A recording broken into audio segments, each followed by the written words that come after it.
What up, nerds, and welcome to another atomic episode of Straight Chilling, the weekly horror movie review show where you chill and we kill, slice, dice, and chop up yet another horror movie. My name is Bob. I'll be your host for the evening. This is episode number 357, recorded on Monday, February 7th, 2022. Tonight, we're going to be talking about the latest Patreon pick. This was chosen by Miles B., and the movie is The Fly from 1958. Before we get into the review, let me introduce everyone else on the show. First up, calling in from Washington, D.C., we got our boy, Randu. What's up? This is Vincent Price. Oh, you changed your name. Oh, I did. I changed my name. I thought, it was a little princelier, It's got a little weight behind it, Randu is just not cutting it anymore. It's pricier. I don't know about princier, though. If you say so. I do. Last but not least, calling in from Jacksonville, Florida, we got our boy, Soju. What's up, man? What up, it's your boy, Soju. I forgot to come up with a special name this week. Fly Stains? All right. Can you dig it? Well, your laziness, it reflects badly on all of us. I just want to say that. I just want to let everybody you think know so? that. You think so? I think so, yeah. Miles is disappointed in your efforts. Whatever I can do. I just want to make that very clear. How excited are you guys to talk about just a nice, normal-ass movie after fucking Solo last week? Well, I mean, if you did actually have a fly head, you probably would also be eating some doo-doo. Just like in Solo. Are you saying there's a thematic connection? Yeah.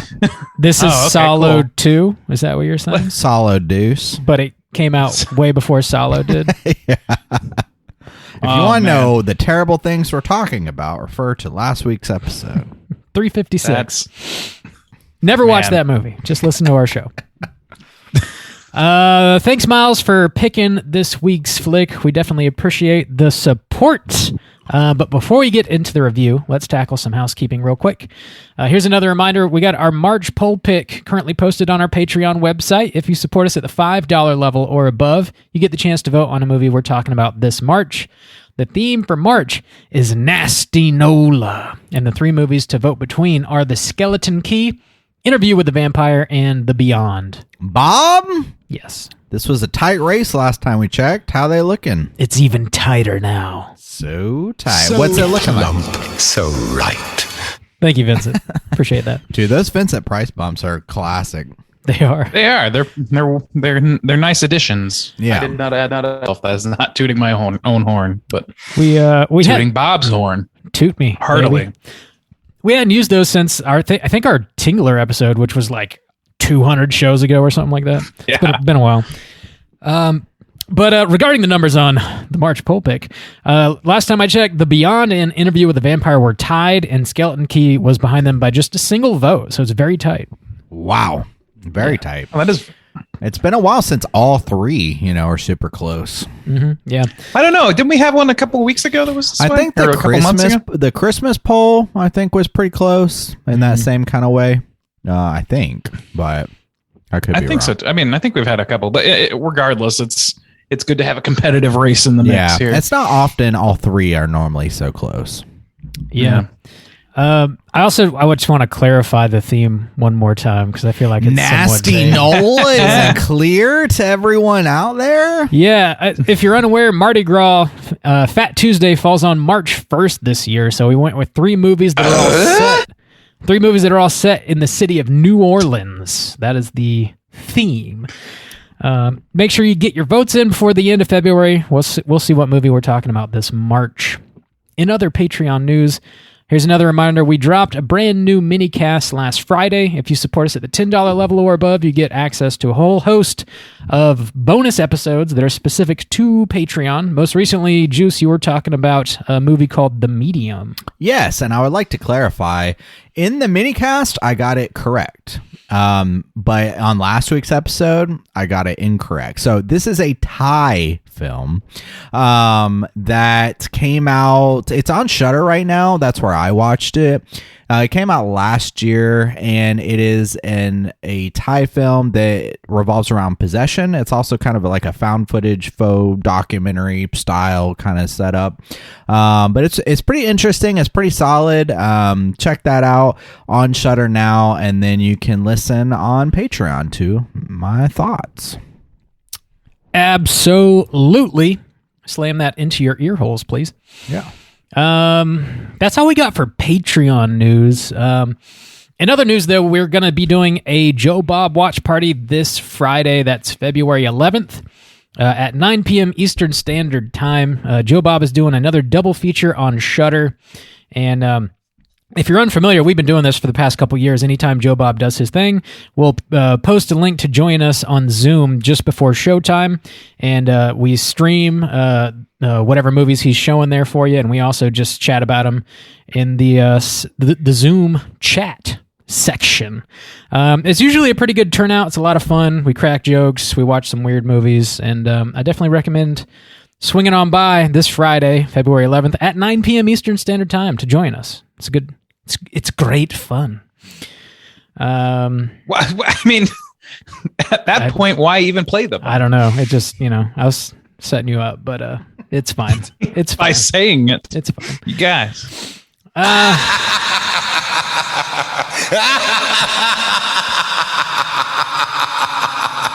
I'll settle for that. The last thing I want to mention real quick, this is something we haven't done in a long time. I want to say over a year. But I wanted to solicit all you kindly listeners out there to drop us a 5-star rating and leave us a review on iTunes. I'm probably going to just give to like the end of February.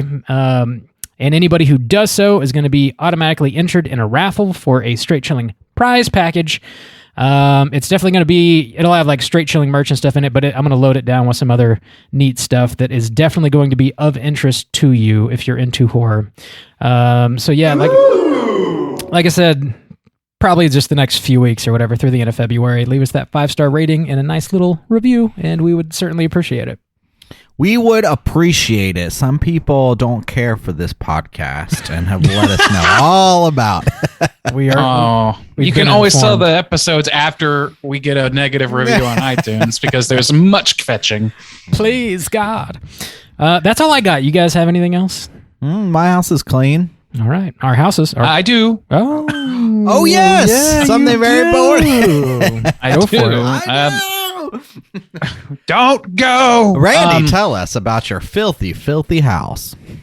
Yeah, so in my filthy house, what I have is a guest appearance on our fellow podcasters show, A Cut Above podcast. They invited me on this week, and yes, last night I had a great time talking about the Babadook. So nice. If you are interested in something kind of similar to what we do here, but with them like not us except for me, I'll be there. Then Randy with the new fan over on A Cut Above. Yeah. You guys. Yeah, I'm shopping around. Yeah. You never know. You never know when you need to make a quick bolt in the night. Yeah. I like seeing that in my feed because we have talked about the Babadook ourselves, but it's been so long. Mm-hmm. So it's nice to get, kind of those fresh takes on it lately and remind me how good that movie is. I think we talked about the Babadook before the Babadook became like an LGBTQ icon. Oh, yeah. I'm pretty sure. Like, it was not long after, but it was definitely before. I remember it happening and being like, well, how did this happen? I missed that in the movie. What? That shit's still so wild. Wow. Yeah. I mean, I'm yeah. People, listen to the episode. We talk all about it. It's good fun. If you like that movie, especially, man, we get into it. Some would say it's great fun. I don't know. I think that's all we got. Our houses are clean. This house is clean. We're really on fire with the jokes tonight. Firing on all cylinders. Well, let's go ahead and jump into the main event. We're talking about The Fly from 1958, and we're kicking it off with the back of the box. What's on the back of the box? The back of the box. I have it. I actually have the box set from Scream Factory. All the girlies say I'm pretty fly for a white guy. Thanks, Randy. They do. I've got all 5 Fly movies on Blu-ray.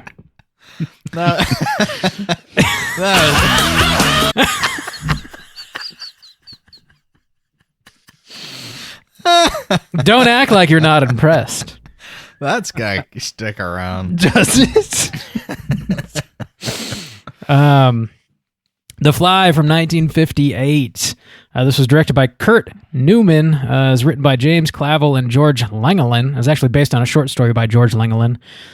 Stars David Hedison, Patricia Owens, Vincent Price, some other folks. Plot synopsis is as follows. When a scientist attempts to transfer matter through space, things go horrifically wrong and 2 grotesque man-fly hybrids are created. Now, with the head of a fly and a wing in place of one arm, the scientist desperately hopes that he, his wife, and his brother can capture the other mutant and reverse the experiment. Gentlemen, had you seen this movie before, and would you recommend people check it out? Randy, kick us off. What is none of your business? Yes. Yeah, so I had seen this film once before. This is a movie that I saw, it was in late college, maybe. And I actually saw this definitely after the Cronenberg version. I think that's pretty common these days. This is maybe even like one of the first Vincent Price movies that I saw. And generally, I would recommend it. Yeah, I mean, I don't know. I'm a little bit mixed on this movie, and I guess we'll get into it in a little bit. But I think it's a pretty loose recommend for me. I think it's a pretty seminal film for that era. Like, it stacks up pretty high next to its contemporaries, and it certainly has its place in history and all that stuff. I don't know how strongly I recommend it as an experience, a viewing experience. Okay. Juice, what about you? Yeah. I had never seen this before, not fully. For a movie that's so famous and came out in 1958, especially for someone who's on a horror podcast, I'm well aware of a lot of the scenes and things that go on, but I had never sat down and watched it in its entirety. So this was a first for me in that regard. I would recommend it. I found it very interesting to watch it from beginning to end. I liked, kind of the entry of horror from that era. Vincent Price is delightful, and I like it because I think it's pretty smart and not something that happens a lot in filmmaking these days. It's so simple and yet so effective. So I really appreciate the storytelling. And I feel like it's one of those kind of staples in horror that a lot of different people could watch and appreciate. Not just horror fans. I feel like, even like a kid could watch this in some capacity and get the horrors of it and be truly disturbed by it, but still, it's acceptable to watch, to show it, to a kid, or I don't know. I just feel like you could throw this on with a pretty general crowd and it would be okay. And that's pretty interesting. So, and I was pleasantly surprised by it, honestly. So yeah, I would recommend. Bob, how about you? How are you feeling about The Fly? This is my second watch. I would give it a lukewarm recommend, I think. If I were going to outright recommend a Fly movie to a horror fan, I'd probably go with the Cronenberg version first. I think this movie does have some really interesting themes. Vincent Price is always delightful. He is in this movie, It is simple and effective, but I think it might be a little on the slow side for most modern viewers. But I think it does, like you mentioned, this would be like a horror movie fit for the family, which is definitely a good recommend. If you got family, this would be a good one to watch, I think. But yeah, I think I'd give it a light recommend. So yeah, that sounds like a medium recommendation from the three of us. Medium. Yeah. Nice and medium. All right, well, let's go ahead and extra medium. let's drop that spoiler warning and get into the rest of the movie. Here we go.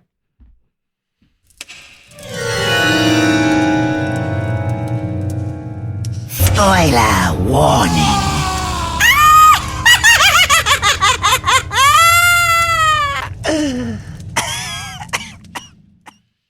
I got this weird feeling like after the intense preparation and, focus of last week that my brain is completely slipping out of my ears as we do this particular episode. Yeah. It's like, I think we're all just coming down off a readjusting high. back into the regular cast. Yeah. What's it like to talk about something with low stakes? I can't remember.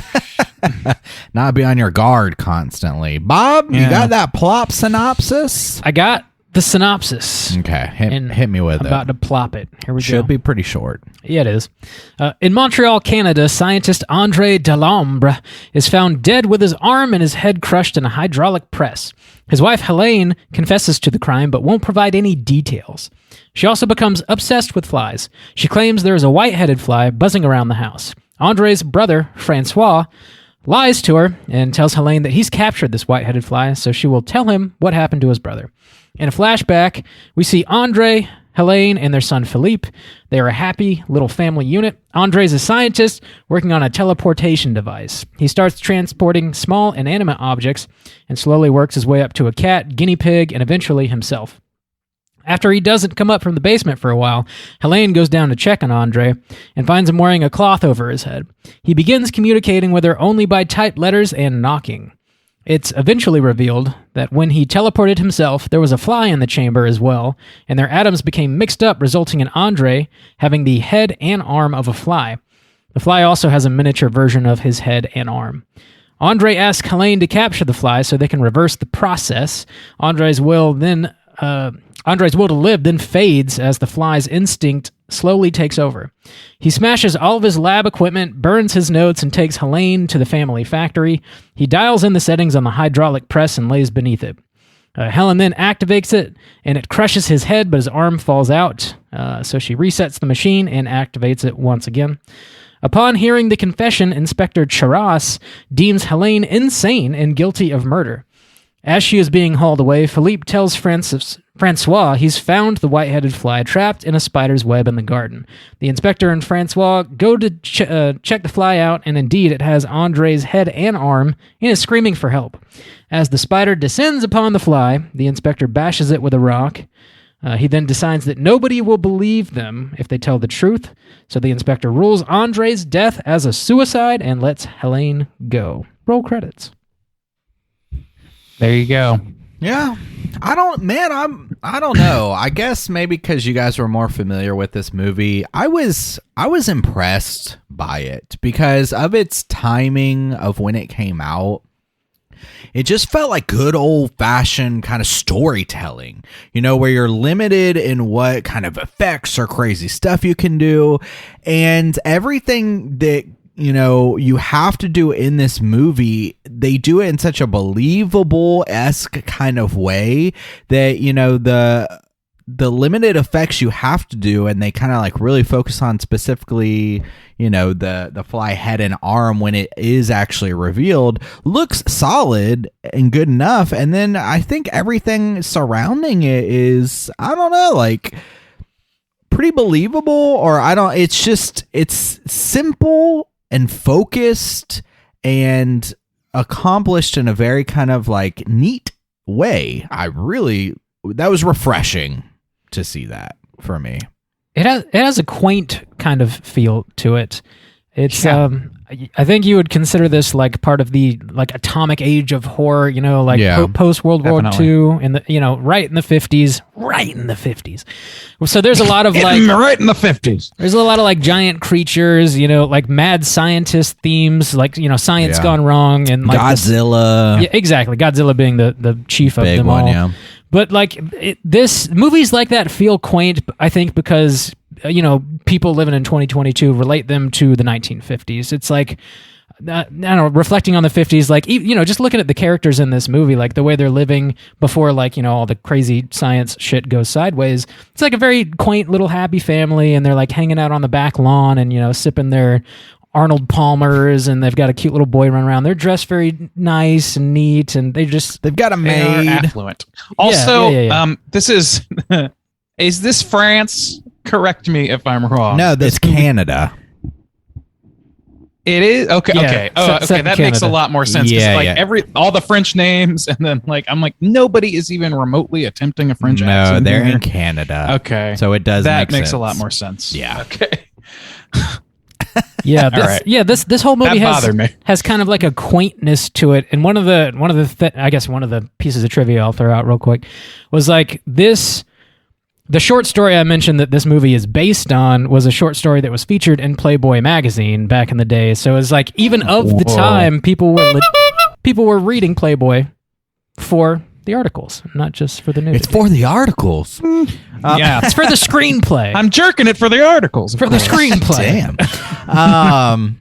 Yeah, I don't know. I find it interesting because we have also too covered the remake, the Cronenberg that came out in the 80s, and that's been a long time too since we've covered that one. But I think when we talk about some things, especially from the 80s, and we talked about it in The Thing, I know we brought it up in the Fly remake, of the idea of technology and how wrong it can be and it can bother you. I do find it interesting that this particular idea on technology, like transporting things, it's still something that we are not able to accomplish. And it's even still, the idea of it from 1958, like, oh, will we be able to do this scientific thing? And then it goes 30 years later into the 80s, and it's still seen as this potential miraculous thing. And now then here we are almost 70 years later, and we still can't accomplish that. And I think that gives it a little bit of an edge of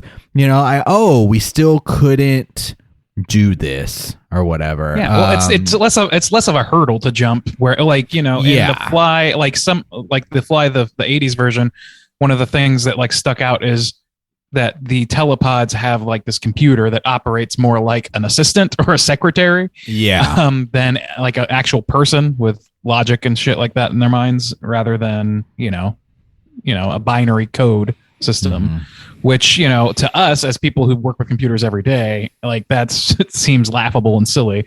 But there's no real world comparison to make this look silly by comparison. So that it does benefit from that, certainly. I don't know. There's something about this movie. I'm looking just out of curiosity, just to refresh myself. I went and looked up horror movies from the 50s, and there's so much that's like Bob said, post World War II, atomic age. What horrors have we wrought? The dangers of science, sort of thing. I mean, there's all these movies, but this one does have that benefit of not having an answer that we can point to and be like, yeah, we were looking in the wrong direction. I don't know. I was saying earlier that this movie stacks up pretty well against its contemporaries, and I think it's kind of true. But looking at these, there's a lot better movies than this from that era, in my opinion. Like what? The Bad Seed, Body Snatchers. There's Godzilla, like somebody mentioned. The Thing, fucking The Blob. The Blob. Yeah, thank you. See, I haven't seen there's The Thing from The that era. Tingler. One of the best Vincent Price movies of all time. But yeah, the thing is, I'm starting to come to this conclusion that I think that maybe the 50s era for me is kind of not my shit. It's not my jam, I don't think. And I think the reason is, you guys were pointing to, there's this quaintness to this movie. And I would rebrand that quaintness as hokiness. There is a fuck ton of hokiness in this movie and in this era. So this kind of stands out amongst some of these, Blood of the Vampire, Black Scorpion, She Creature, all these these creature features, these atomic age features or whatever, these B flicks in some cases, and drive-in flicks that are just, butts and seats situations. There's a place in history for that, but I don't necessarily get a ton out of watching. This is the second time I've watched this movie. The first time I found it really hard to get through, and I thought this time would be a little easier, and it was very slightly easier for me to get through it this time. And it's not because it's necessarily bad. It's just like Rob said, the pacing in this thing is not to my liking at all. When what's the character's name? The wife, Helene. I can't think. Helene, thank you. When Helene is like tasked with getting milk with rum in it to feed her husband, we see her go upstairs, pour milk, pour rum, drop something, Talk to the maid. wake up, and talk to the maid. Like that is She it left took the like fridge a full open, too. minute. Yeah, Like- it took like like a a full monster. minute of scene, and it wasn't hectic or frantic enough. Like I think they were trying to get across for it to feel like it was like it wasn't communicating a whole lot. And I felt like there was a lot of that fluff in this movie. And in addition, this is touted as a Vincent Price movie, and he's in maybe a third of it. Yeah, that's true. That was one of my chief complaints is there's not enough Vincent Price. But also, like, if Vincent Price was the lead, if he played Andre, he wouldn't talk. And that's like Vincent Price's like Yeah, that would primary be asset stupid, is yeah. his voice. And that's like, Like, there's no role in this where he would be in it the whole time. Yeah, unless yeah, he's yeah. Elaine, which so Randy, you found yourself bored essentially while watching more or less. And it's like I don't want to like talk dirt about this movie, talk shit about this movie, because it's obviously, like I said, it has its place in history, and it has had like had a big impact culturally, and I don't want to diminish that. But for my maybe it's my modern tastes, my modern sensibilities, or maybe it's just like, I don't know. Justin was talking about how it's a very simple story, and it is that. It's extremely simple to the point where they like the only subtext is not subtext. It is literally spoken out loud through several scenes that otherwise serve no purpose. Mm-hmm. And it's just like lounging around. Like there are scenes that like Helene standing up, looking worried, and then walking in the other room, and it takes like 30 seconds, and there's no point to it. Yeah. And just like, it feels very loose, and it's only an hour and a half, but it felt like a much longer movie to me because of that. And I think that's not just this movie. I just think it's the era. I don't think it was as snappy as it is now in general. I mean, obviously it wasn't. And it just really took a toll on me. That's so interesting, because I specifically had the thought that's so wild that what you're saying is exactly correct, especially like, yep, she goes upstairs, she opens the fridge, she pours the milk, she pours the rum, she talks with that. That's absolutely correct. But my just natural reaction to it, I got to around I remember looking specifically, it was around the 50-minute mark, and I was like, man, this thing is just breezing by. I can't believe this is an hour and a half. God, seriously? I was like, man, this feels almost like an episode of something, like I don't know. I found myself completely engaged, and I liked how the story was told, because even though it is hokey and simple, it's got this pretty strong emotional core that the only thing, or like one of the, I guess my biggest critiques, is why they spend the time to set you up and make you completely, or I was, sympathetic with this type of situation. There was a lack of emotional response from everyone throughout, and that could just kind of be the era as well. Yes. Like when the woman's husband, she has watched her husband. I mean, once she tells the story and we realize, okay, this took place over like a day and a half, 2 days, her response is not very accurate about what you would feel. Other than that, though, it breezed by for me, and the things that were supposed to be effective were so effective to me. Even when he puts the cat in and the cat's just gone, it's a little I will say it's a little ridiculous when the cat's meowing throughout space, because that's ridiculous, because his atoms are all disintegrated. He has no vocal cords or whatever. He can't do that. But the idea was disturbing to me. That the That's cat funny, was because like disintegrate. I was like, no, the cat. Like, I felt bad.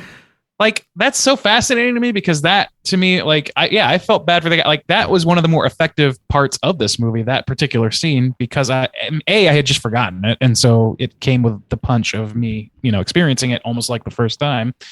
So that was good. But also it was like, like, we don't know how this works. This is benefiting from our continued lack of knowledge in this field.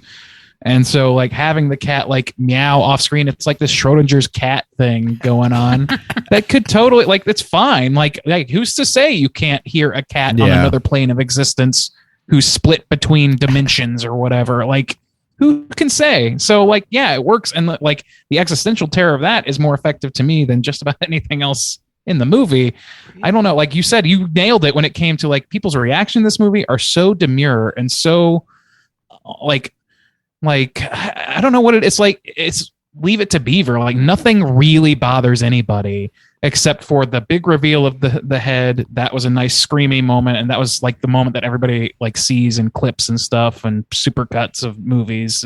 Like that's the big scene, and then the fly version of Andre in the web screaming "Help me, help me," which is both kind of scary conceptually, I guess. It's fine, but it's so fucking silly, presented so in such a silly way that I just couldn't feel it. You know what I mean? I didn't feel emotional resonance with this movie. I really felt like there was just like there was a nail that they wanted to hammer in, and that nail was, science is scary. You have to be careful. Don't mess up science because it's like being an explorer and you could take a wrong step and do something horrible. Yeah. But you shouldn't be afraid. Like and it's like the optimist, byline of the or tagline of the time.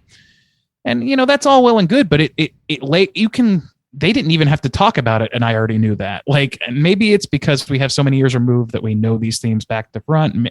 Maybe there's a million reasons why this just age did not make this movie work better for me. It made it work worse. So yeah, I don't know.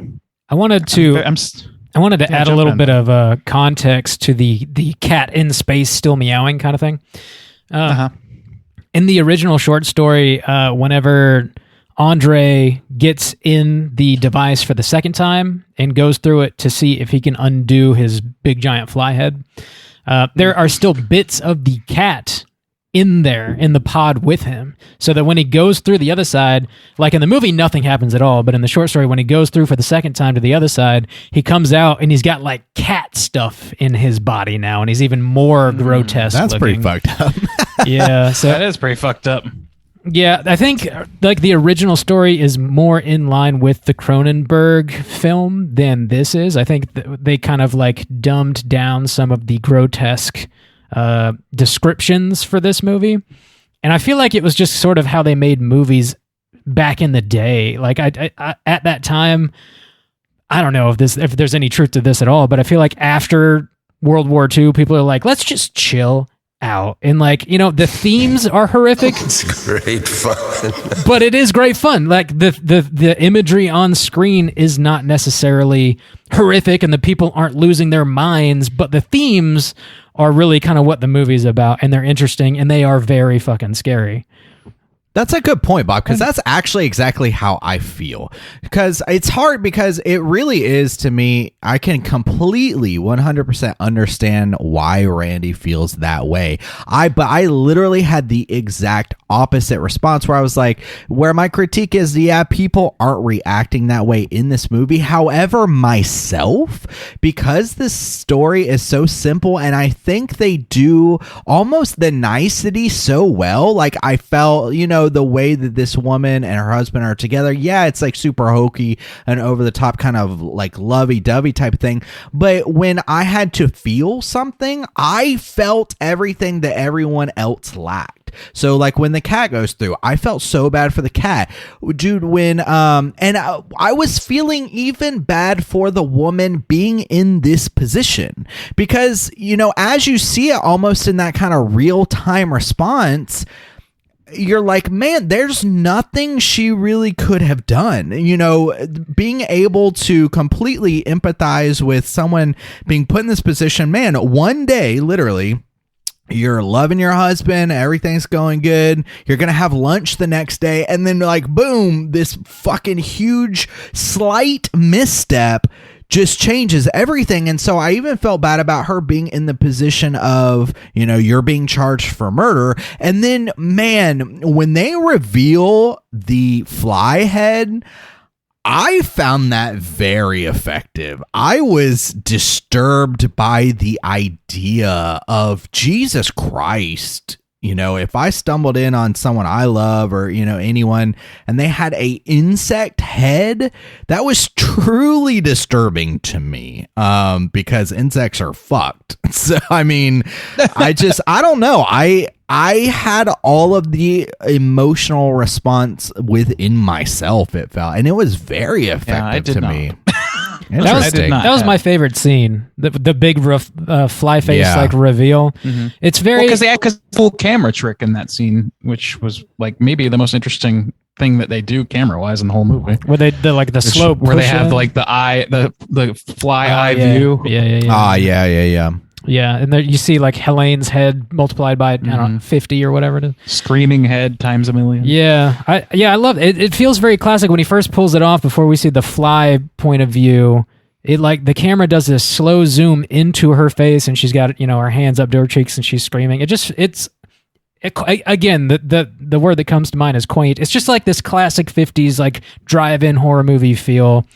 And I get a kick out of like imagining people like at the drive-in on a date watching this like big giant fly creature reveal on screen while they're eating popcorn. I don't know. I love that idea. See, I mean, that's all well and good, and I can romanticize that or whatever. But to me, it's like it's campy as hell, and like I know that like. Sometimes camp works for me. It really does. But sometimes it really doesn't. And I don't know what the distinction is here. I don't know what's failing me here, but I think it has a lot to do with the pacing. And I kind of had a similar issue with House on Haunted Hill, where the pacing was so fucking like not to my liking. And the performances were like you described, like this quaint, loving thing. Like it's not hokey to me. That first part is not hokey to me because it's lovey-dovey. It's hokey to me because it's Leave It to Beaver, because it seems like the first third of any SNL skit. Like it's too pristine. It's like apologizing for reality. You know what I mean? Like, which is very much in the 50s wheelhouse. I know this is not the only movie that does it, but what that does is it makes it harder for me to emotionally connect when things go sideways. Unlike Justin, like I wasn't filling in the gaps for myself here. Like naturally, I guess I could have tried to more, but I don't think I should have had to necessarily. Anyway, I don't know. I'm still like, I'm trying not to like belittle this movie because it is just from a different time. They did not have the fucking Exorcist then. They did not have, but they did have movies from that era from just a few years prior that I would definitely consider to be superior.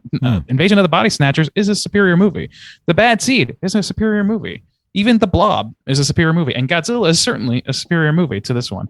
I feel like the same themes are not so blunt, not quite as bluntly handled in other movies. And that is like, to me, the conceptual themes and the concept of what's at play.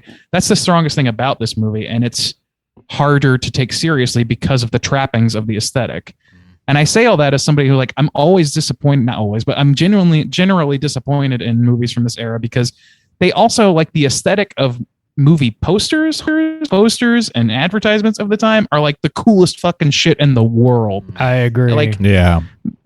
Like they're so fucking awesome looking, and like it's always like a bummer when you go in and all of a sudden it's like, oh, that's what the monster looks like, and like I don't know. So maybe there's like some graphic design disappointment happening in here. I feel like a bait and switch is happening, and there's ample evidence to suggest that the studios would do that intentionally. Yeah. Or I guess just based on limitations. I don't know. I found the practical effects effective. Even though the one kind of scene I left out was the ending scene where you kind of described it well. When you're watching it, I was like, that's not great. But at the same time, I am very disturbed by it. There's something about the way that this movie is able to present its ideas that like burrow into my brain and allow my imagination to fill in the lack of what they're maybe able to do. And I feel like for the most part, what they do is pretty solid, like with the fly head, with the perspective, with the arm and stuff like that. I would say the ending is probably the roughest bit as far as effects go, with the spider and the dude all wrapped up and shit. But the idea of him screaming for help and then being disturbed by it, that I don't know, that actually did affect me, and I was like, ugh, that's not chill. See, I didn't get that, and like I'll agree that like the fly head and hand or whatever, they're definitely hokey by today's standards. But if somebody walked into a fucking Halloween party dressed that way, I would be endlessly impressed. Yeah, it would be fucking amazing. And like that's the thing, is it looks, this whole movie to me in how it's presented, how the sets are arranged, everything else, it very much feels like an adaptation of a stage play, not a film script being brought. It feels like whoever directed this, and I don't have that name off the top of my head, maybe came from theater. And because there's there's sets in this movie. The lab, you're in the fourth wall, like it's a sitcom.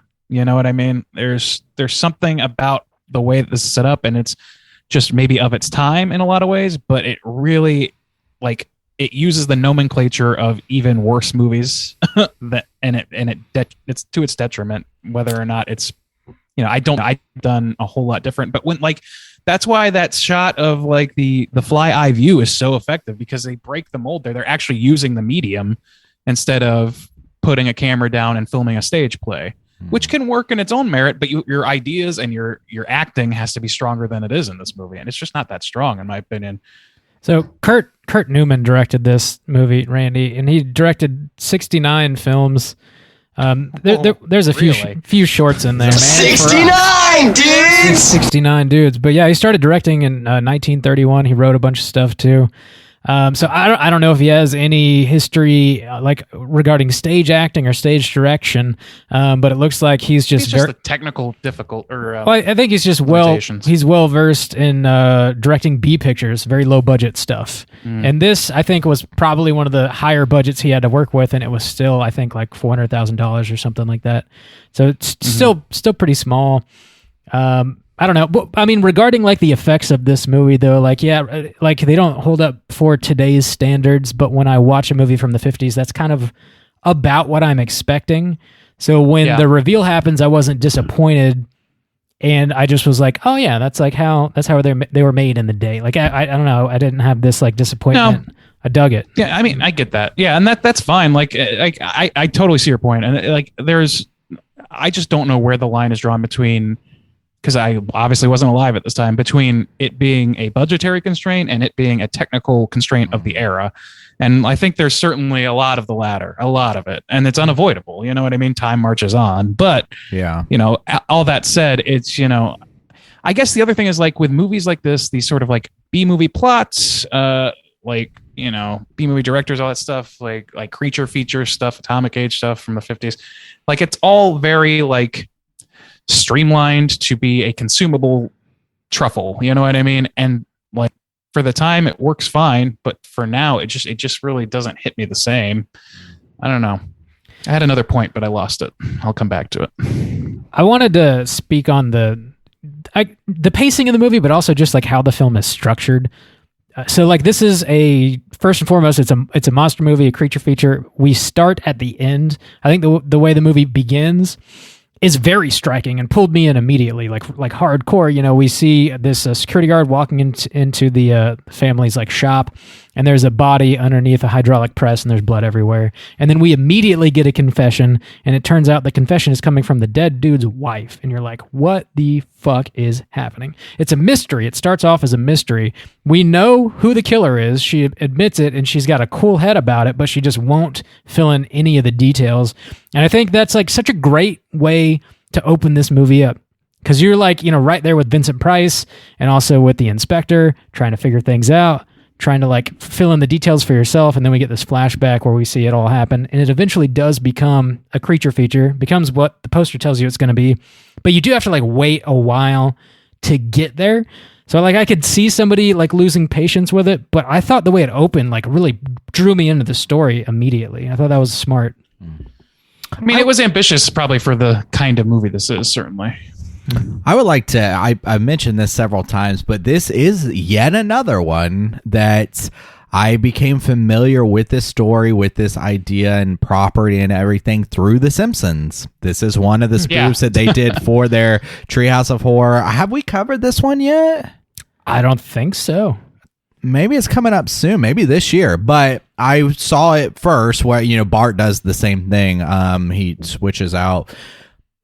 And so another thing I like, though, is I remember maybe I'm just really attached to this idea and find it really troubling, because I remember watching the Cronenberg one for the first time when we did it for this cast and was so blown away by it. I loved that film so much. I was just like stuck in my brain for so long, and I would love for us to revisit it at some point. But I love that these two stories, as far as a remake goes, are so completely different. They had their core story, but I like that they're these separate entities that have completely different feels, completely different stories, because I respect them both so much in their own realms, despite the fact that they're like completely different almost. Cronenberg, it's so fucking visceral and like gross and disgusting, but it's got the same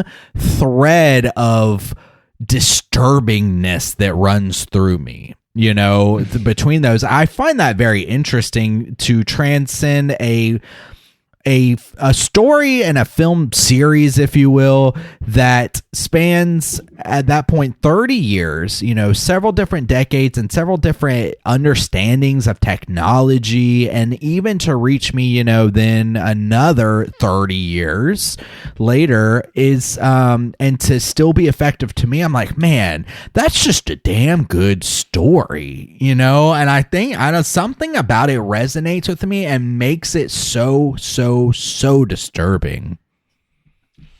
Yeah, I mean, it plays with like similar constructs, but it's presented very differently. Like you said, it's like they're perfectly tailored to their era in some ways, And I think that maybe given enough space between us and the Goldblum fly, the Cronenberg fly, maybe it'll be similar things. But those effects have held up so great, and like it's lauded for that reason. So I don't know. I see what you're saying. I wish it hit me the same way. It just really didn't.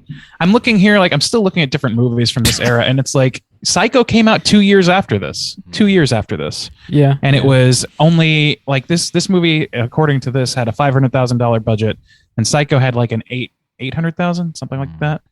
Yeah, a little over 800,000. So it wasn't that different of a budget. And look at the performances you get in Psycho. Look at the camera work you get in Psycho. Like, I don't know. Like, I know that maybe it's unfair to compare those two because this was this was made as a consumable product, and Psycho was maybe the auteur of the day, Hitchcock stuff. But like, I don't know, man. It just seems like it just doesn't seem like it's serious enough for me to take seriously as hard as I'm trying.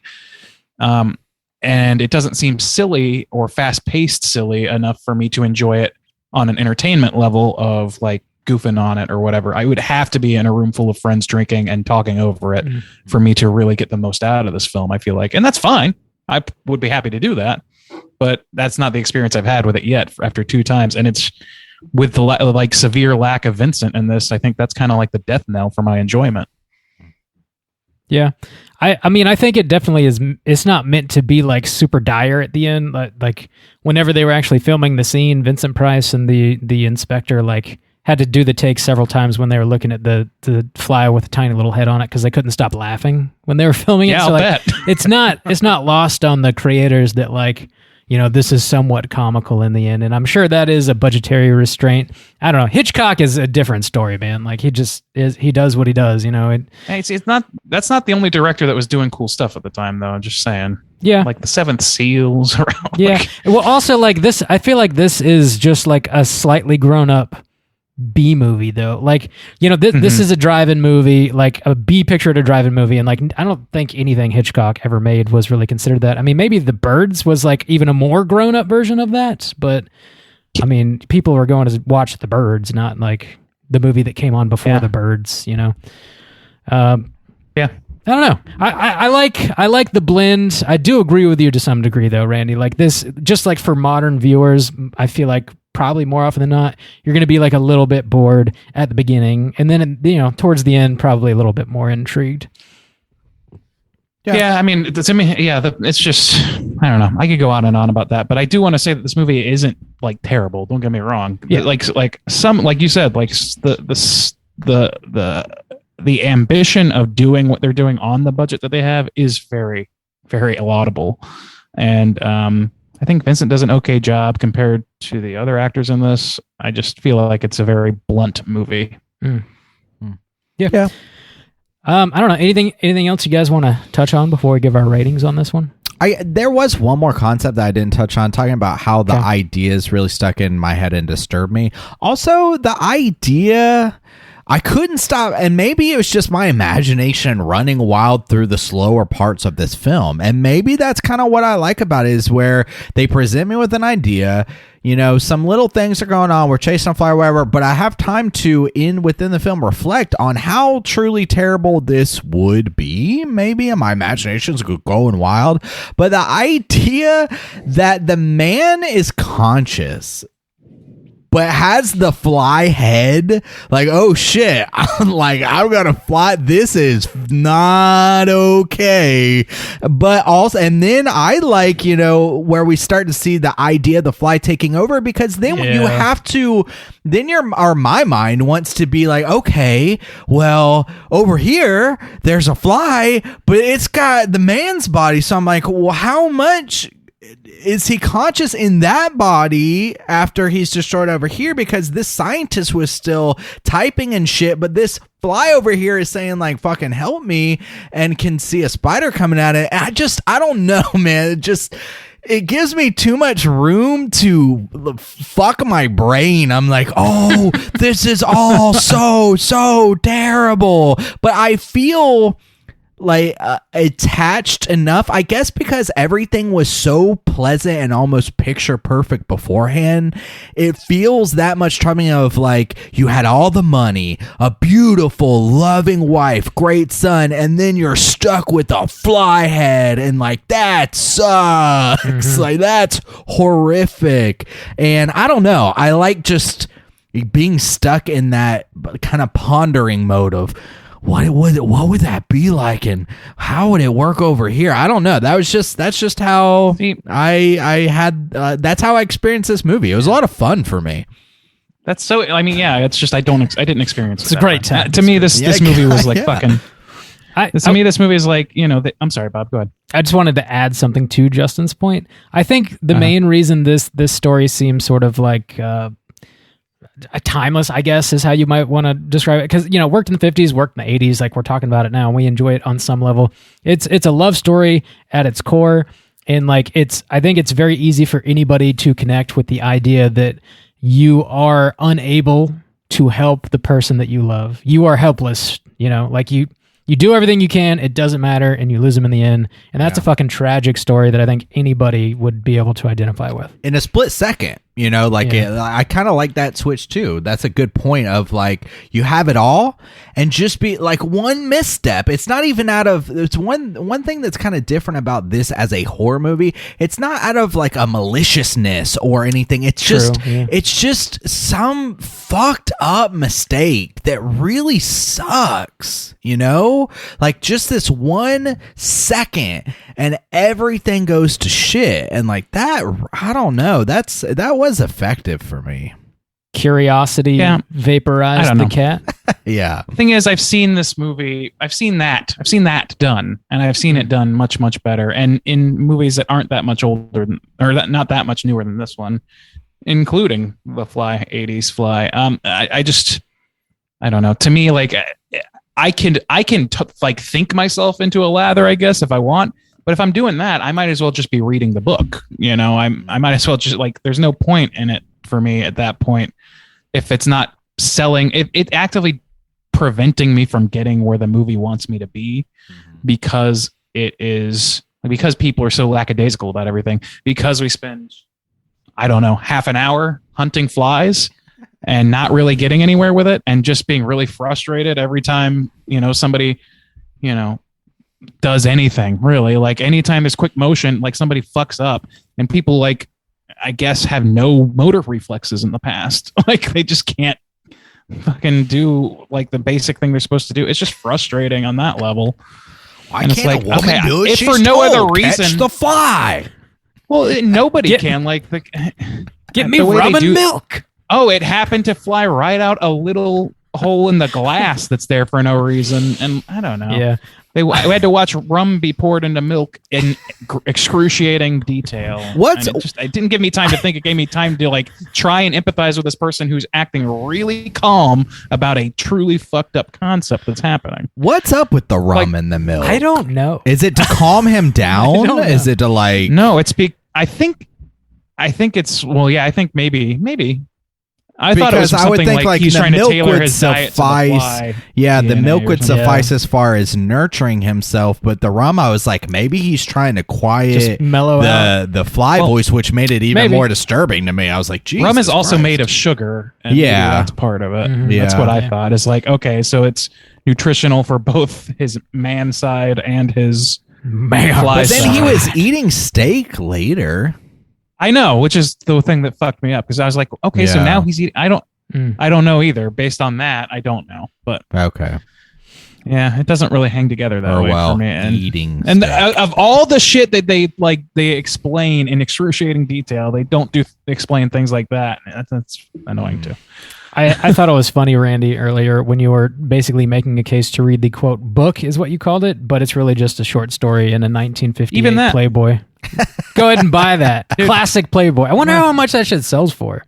Damn. Dude, honestly, like my imagination could have made me afraid of this concept because it is a fearful concept. Mm-hmm. But like I watch Cronenberg's version, like, oh, this is what it's like to have this concept brought to fruition in a way that's effective because Jeff Goldblum, I'm connecting with him because I'm not spending, too much time doing these frivolities that seem really low stakes and are not really sold to me as anything more than that by the acting. So I don't know. I've been pretty harsh on this movie, and I don't mean to be. I just don't have a ton. I didn't have a lot of fun watching it. Unfortunately, it's just that is a bummer. Taking a huge shit. I had so much fun. I think you can get the Playboy for like $30. Not bad on eBay. Hey. My birthday's coming up, fellas. I'll buy it for you. All right, let's go ahead and land this plane. Let's rate The Fly out of 5. Juice, why don't you kick us off? How do you feel? All right, this is maybe a bit of a tough one. Let me just kind of run down. I didn't give a lot of negatives. It's funny. Randy seems to be more... he seemed to be more positive about Doom a couple weeks ago than The Fly. Wow. There's something about expectations that makes movies go weird like that. I'm gonna get my positives and negatives. I talked a lot about positives, so I'll kind of like burn through them real quick. The positives: I found Vincent Price very delightful.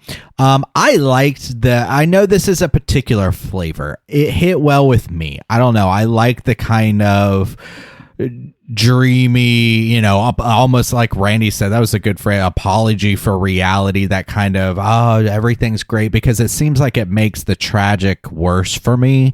I liked that. I like the setup, kind of like Bob, where it starts at the end almost, and it's got a little bit of a mystery to it, what's going on, even though I myself know the story. I liked that journey. I liked spending a little time in the relationship because, again, it made it seem that much more tragic once, just in a split second, everything's taken away. I liked the reveal of the arm. I liked the reveal of the fly head. I liked seeing his struggle of kind of fighting with the fly. I found the cat idea disturbing yet effective. And even the moments of desperation where she's like, just go through again, maybe it'll work. I felt so bad in this situation. I like that I love the Cronenberg one so much, and yet I had just as much, or maybe not as much, but I had so much fun because this was its own thing and in its own realm. And I appreciated all of those things. And even though the ending was kind of hokey, and I'll maybe talk about that in my negatives, even that idea was disturbing to me. And I think there's something about the story, and there's something about these ideas and these themes that really like crawl into my brain, really get under my skin, and just makes my imagination go wild. And so in that vein, I really enjoyed watching this movie because it had me like, I don't know, it was a ride for me. And maybe because everything else was low stakes, like within the story, like I was able to engage better with it in that way. The negatives, like I said before, the lack of emotional response is like, takes away for sure. I understand that perspective. The idea too, you have to suspend belief on a lot of things. Like that there's no evidence, I understand that this thing was crushed, but there would be a fly remnants of it didn't disintegrate. It didn't burn, if they burned the body, maybe I'd say okay or something, but I mean, a fly head didn't smushed. have the hydraulic press channel at that time. Yeah, a fly head smushed is still going to not look like a man's head. So you have to suspend belief on that. Also, too, they catch this. The boy catches the fly, the white fly or whatever, and the mom sees it and the maid sees it. And it is not. I'm pretty fly for a white guy. It is not the same thing that we see at the end, because even Philippe, again, even though he says, oh, it's grown or whatever, he says, I saw the fly in the spider web. And when we get to the spider web, the fly is wrapped up, and the only thing you can see is a man's head and arm. And so if that's what Philippe saw, he would see a man. Like, I saw a tiny man in a spider web. Because that's what you see. My father. I saw my father, a tiny father in the spider web. A tiny daddy. Can I add to that real quick? Sure, yeah. The end of this movie features because it's a situation where it seems written backwards, because they need the inspector to kill the fly in order for him to be mutually culpable and let Helena off. So in order to make that happen, they see the fly about to get eaten by a and rather than like bat the tarantula away with something or like whatever and try and like rescue what I would have assumed, been looking at this man head, it has some sort of remnant of the person that was murdered that you can maybe save or at least have proof of something. Yeah. And he crushes it under a fucking thing and then doesn't even look for a fly body. corpse to check on it. Yeah. Like even a body, if it has a man's head on it, is going to prove what we want it to prove. And the only thing I can think of is if they had even just said like, but we can't let this technology get out. Yeah. Then that's it. Then you're done. Yeah. Like, I don't know. Randy, I got to take from you. You're glitching out of scotch. But yes, that even the look of it, that's one of the effects that doesn't look so great. The body, but it was still effective in its idea and disturbing to me. But, it doesn't look so great at the end. And then even to, the very ending scene was almost kind of what Randy was talking about, where that was almost a little too much for me, where, oh, everything's fine. Your father's just dead and turned into a horrible monster and I had to kill him. And well, let's just hang out in the backyard. I was like, okay, that's maybe a little too much.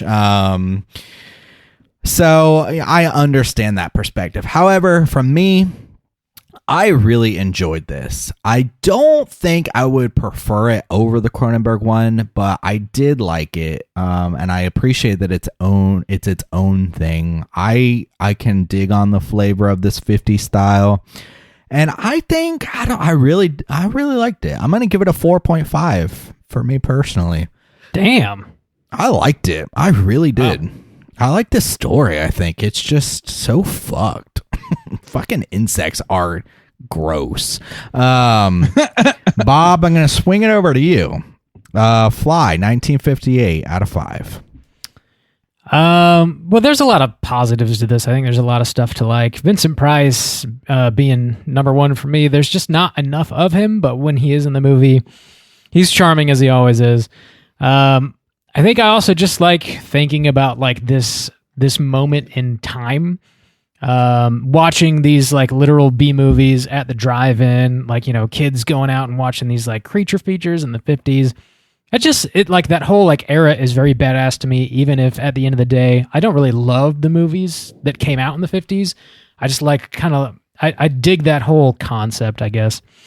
The big flyhead reveal, I think, is amazing. It looks a little hokey, but it's got a charm to it that I thought it looked kind of great for what it was, actually. And Helene's response to it, and then we get the fly vision. That scene is like by far the best in the whole movie. To touch on like the poster thing, Randy, you mentioned like posters of the era were just like super badass. This poster is definitely one of them, man. It's got sort of like this, the lady, screaming on the cover, and it says The Fly, and it's got all these like random little lines all over it. I jotted them down so I could relay them. It says, "Once it was human, even as you and I, and the monster created by atoms gone wild." It also says, "In CinemaScope." I've been on that subreddit. Goddamn. "In CinemaScope and Terror Color by Deluxe." And also, finally, "For your own good, we urge you not to see it alone." Like goofy shit like that, where they would make up like Terror Color. It was just like saturated CinemaScope or whatever. It's not like, you're a monster. I love things like that. Super quaint, definitely of the time. I also, like I already mentioned, it starts off as a mystery and sort of evolves into a creature feature. I like that general evolution of the story, that plot. I like how it's laid out, even though it's like a little bit slow. I think those are pretty much all my positives. My biggest negative is it's just like not up to today's standards for the most part. The pacing is a little bit whack. And I just want more Vincent Price. I think those are like my two big beefs with it, I think. I dig it overall. I'm not knocked out by it. I think I'm going to be kind of down the middle and give it a solid 3 out of 5. Randy, how do you feel? Right. So, I mean, it's not going to come to anybody's surprise after that, I'm a little bit lower down the spectrum as you guys on this. So to me, there's an interesting idea at the core of this film, but I don't think that it is sold by the actors very well or the writing. I think that the writing is very haphazard. I think that I said earlier that I think it compares well to its contemporaries, but I was not really thinking beyond the scope of like movies like this, like B movies and stuff like that, which, I just out of curiosity, I've been Googling here, and I'm looking at things like, I claimed, this is a movie that looks like it was filmed on a set primarily, or filmed on a stage rather. It feels like a stage play. It's just very camera plops here. It's here every scene that you're in this room, and it just swivels. You might get a close up, and that's like really, that's pretty damn tough. Like. To keep me engaged if you're not if your characters are failing and the cinematography is failing. I look at that situation and then I think about 12 Angry Men, which is like one of my favorite fucking movies. It was filmed in 1957 before this movie came out, and it is literally a stage production that they transferred and made into a film. And it cost like $150,000 less to make than this movie. Granted, it didn't need any special effects, but even still, like, the idea that you can't have characters that are compelling to tell an interesting idea in a compelling way at this time, it just wasn't done that way. It's just not true. It just wasn't done by these directors, I guess, or like, I don't know. It's a different class of directors. Cause it's, is it really fair to compare these guys to Hitchcock and Sidney Lumet and fucking Ingmar Bergman? Like, I don't think it necessarily is or isn't, but like, just if we're talking about a movie that looks and feels like it's a stage play and the characters are ham-fisting it up or whatever, as opposed to selling me, like, I need that to push me through. And it doesn't give me that, really. Like, and like, a lot of the logic of the movie itself is flawed. Like Justin pointed out several instances of that. And as much as this movie has its place in history and has its cultural relevance, I just did not really find myself enjoying it both times. And I think it really does come down to the fact that it's neither silly enough for me to have a good laugh at its expense, nor is it serious enough for me to dig in and feel like I'm having those concepts brought correctly in a way that's like, for me, that's fun for me to dissect. I'm too distracted by the trappings of other bad movies, worse movies than this. And it's hard for me. It's hard for me to watch this one and feel like other people seem to. So for me, I think I'm going to give it a 2. It's no Doom. Yeah, it's no Doom.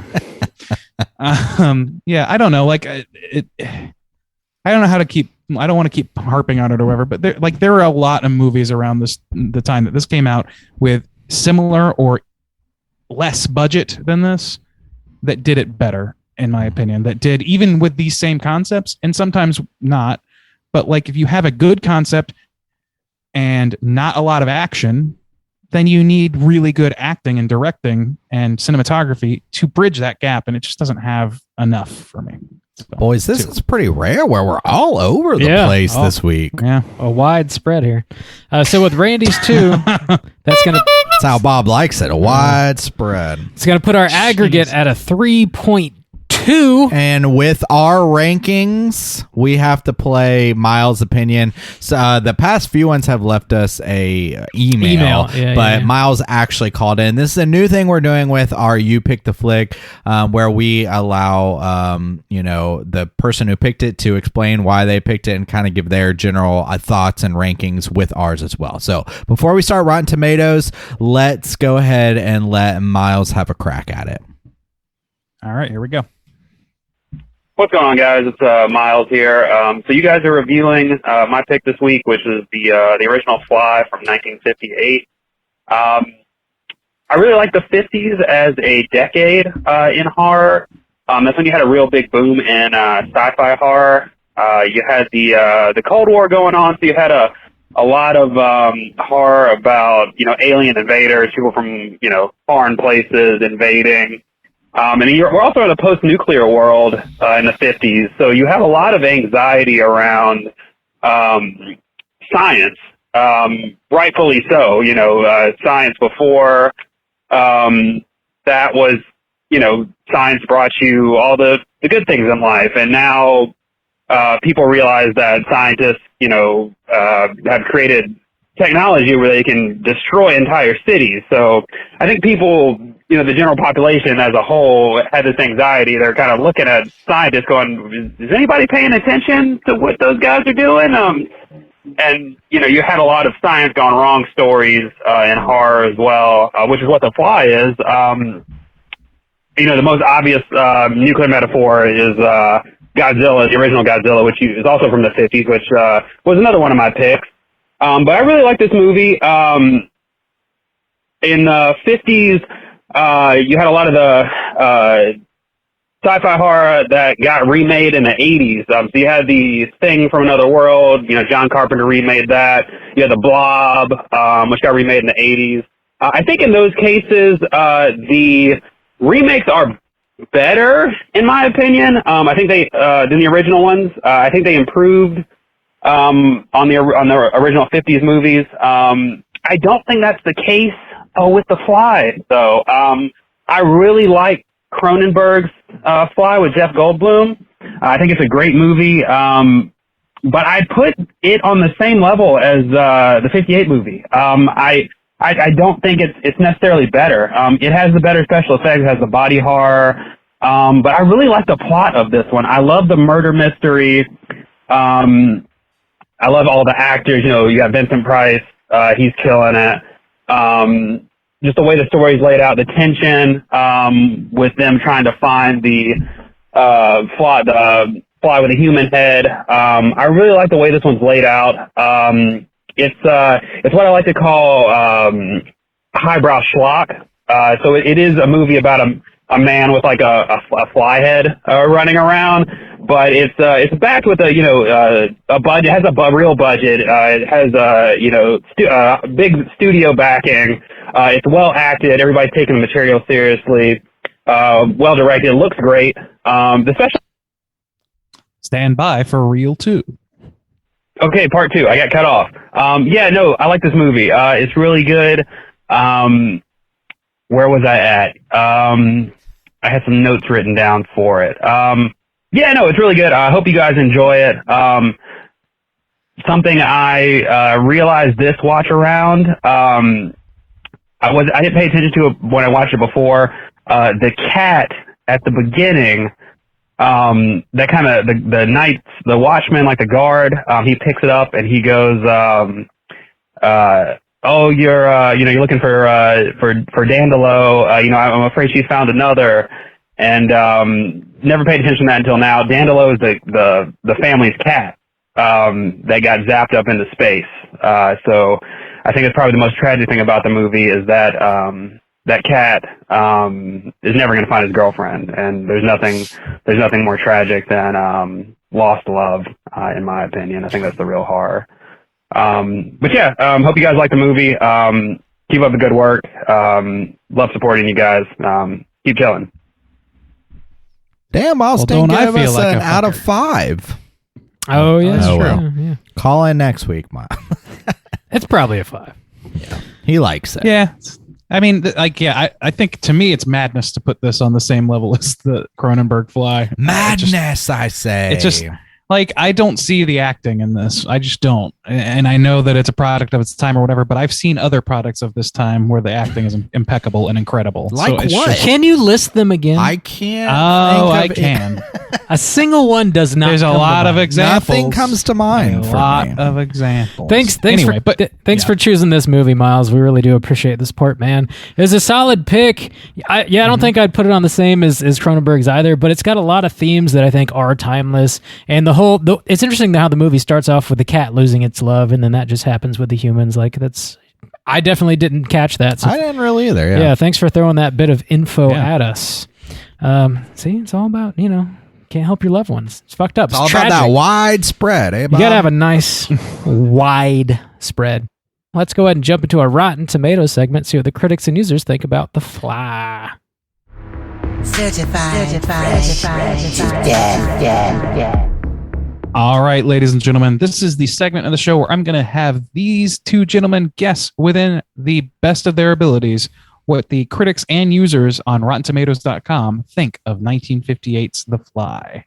So, we have 41 critic reviews that were aggregated here. Why don't we start with Bob today? Bob, what do you think that the general critics said about this movie? 0 to 100%. I think it's going to be mostly favorable, but not through the roof. I'm going to go with a 70%, please. 70%. You could have gone with the comedy number, but you're too classy for that. You're damn right. Yeah. Juice, what about you? I think from a critic standpoint, it'll be generally positive. And so I'll take one of our comedy numbers on the higher end with our Project 86, please. That is favorite band. Niche comedy number. Yeah, niche. Yeah, so good call on you, Soju, because this is a 95% positive film. Can I get a Rigatoni? Thank There you. you go. Yeah. So yeah, that shocked me. I don't know about you guys, and I don't know how maybe it's reputations run wild here or what, because these are all pretty recent reviews from what I've seen. Miles bought a bunch of bots. That's what he did. I think Soju's just a man of the critics this week. I suppose so. A true I mean, professional. kind of, you were not ring a ding on this. You were not dead on. I know, it's true. You also asked for a hell yeet. Yeah, that's true. We don't even know who you are anymore. You don't? All right. No. Let's go to the audience score now. There are over 10,000 audience scores here, so significantly more in the mix. Justin, we'll start with you this time around. What do you think the audience gave this film? I think this one will drop it. How many was it? Over 10,000. Okay. I think it'll drop it, but I still think it'll be favorable. I'll take the comedy No, I won't. I'm going to take 75. Whoa. I almost did. 75. I'm going to take 75. All right, 75 dudes. Bob, how about you? I am going to $1 down with a 74, please. Ooh, 74. Well, that was a good move because it is 71%. 71. Very close. I should have gone 69. Very, very dude. close. Yeah. The critics' consensus is as follows. Deliciously funny to some and eerily prescient to others, The Fly walks a fine line between schlocky fun and unnerving natural parable. Yeah, I mean, it falls off that line for me, but yeah, okay. I think it's fair to say that that's what people like about it. Yeah. Rob was Let me more of a see. man of the people this week. Close. Yeah. Close. Yeah. Closer. Pretty close. There's only one negative review to read here. There's two, but only one that you can read. And I usually go to those because they are occasionally funny. Here's what it says. The Fly has over the years acquired the reputation as some sort of a classic. How this has been achieved, I am afraid I am at a loss to explain. So that's really just more putting the screws to the movie. It's not really funny at all. Yeah. Although I kind of agree. But anyway. Written by Randu. Yeah, 5 69 minutes ago. at gmail.com. 69, dudes! Thank you for that. All right, Randy. that's our Rotten Tomatoes segment. All right, we got a little bit of trivia. Let's go ahead and get into it. It's totally time for trivia.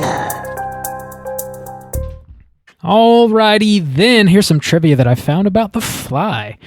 So this movie was released in CinemaScope with color by Deluxe by 20th Century Fox. It was followed up by 2 black and white sequels, which was kind of a strange choice, I think, to go from color then to black and white. But the 2 sequels are titled Return of the Fly, came out 1959, and then Curse of the Fly in 1965. Yeah, I looked up the plot for the second one, and actually, it's not like it has a nice cadence or a nice symmetry to the sequel to Cronenberg's Fly because it is about Philippe as an adult going through the motions of doing his father's work, which is similar but not the same to what happens in The Fly 2, the Eric Stoltz one in the 80s. Interesting. I've not seen the sequels to this one. But yeah, I'll add them to the list for sure. The laboratory set was constructed from leftover Army surplus equipment, and it cost $28,000 from the reported $480,000 budget. The shoot lasted a total of 18 days. The Fly was released in July 1958 by 20th Century Fox. Producer-director Kurt Neumann died only a few weeks after its premiere, so he never got to realize that he basically made the biggest hit of his career. Damn, that's Kind of a bummer. Yeah, That does suck. Fuck. pour one out for our boy Neumann. Yeah. Betty Lou Gerson, who played the nurse, was also the voice of Cruella de Vil for Disney's 101 Ooh. Dalmatians. And she also was the narrator of Walt Disney's Cinderella. Huh. That's kind of interesting. Yeah. Patricia Owens has a legit fear of insects, so the director Kurt Neumann used this to his advantage by not allowing her to see the makeup until the actual unmasking scene. So I guess her reaction was somewhat legit. That's pretty cool. Yeah. Yeah, That well, thing looked good. fucked. It looked fucked. I thought it looked pretty silly but fun. Really? Like, I was yeah. like, I don't know. I was just like, It looked oh, good for the God. era, but still pretty silly to me with Yeah. my modern eye. I can feel that. The last bit of trivia I have here is James Clavell's first script was more faithful to George Langeland's original story, but Fox executives demanded a happier ending from him. In the short story, Helene commits suicide after having told her brother-in-law the whole story. Oh, no. So, that'd leave a orphaned boy, I guess, to be raised by his uncle, maybe? I don't know. Yeah. Ooh. Bleak. That's some bleak shit. That's all I got for trivia. You know what time it is. It's time for Cooter of the Week. Can you dig it? Straight chillin'. Cooter of the week.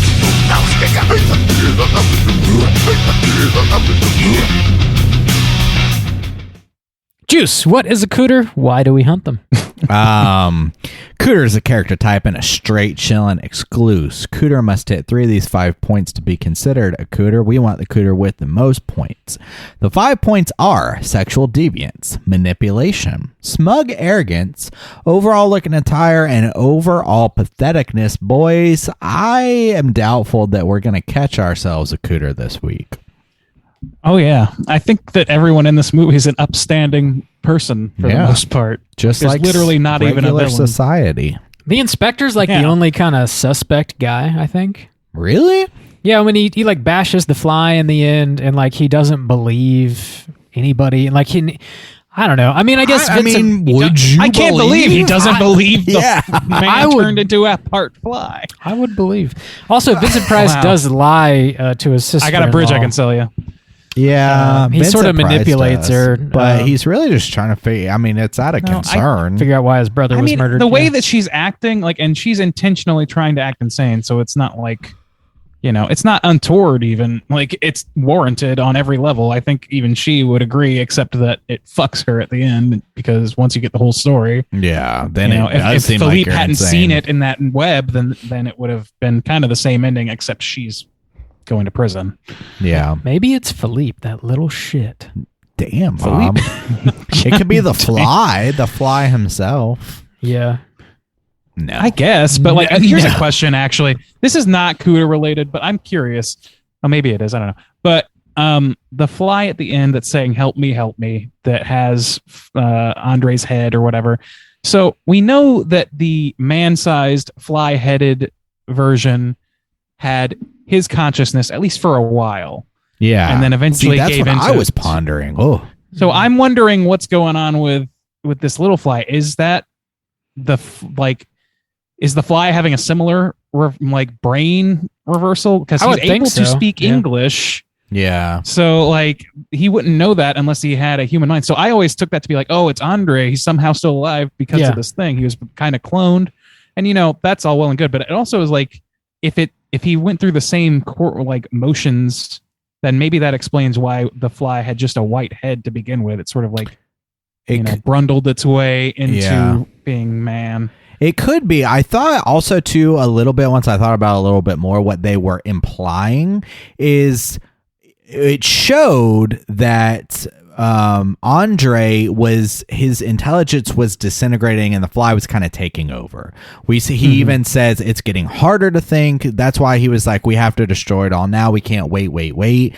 And so the idea was, well, then that fly lived at least, or the small one lived at least 2 days more than the original one. So I was like, okay, well, if we're following the same process, if the one that has an actual fly head is disintegrating more towards the fly, then you could reason that it started off more as a fly. The small one started off more as a fly, but as time went on, it became more intelligent like Andre.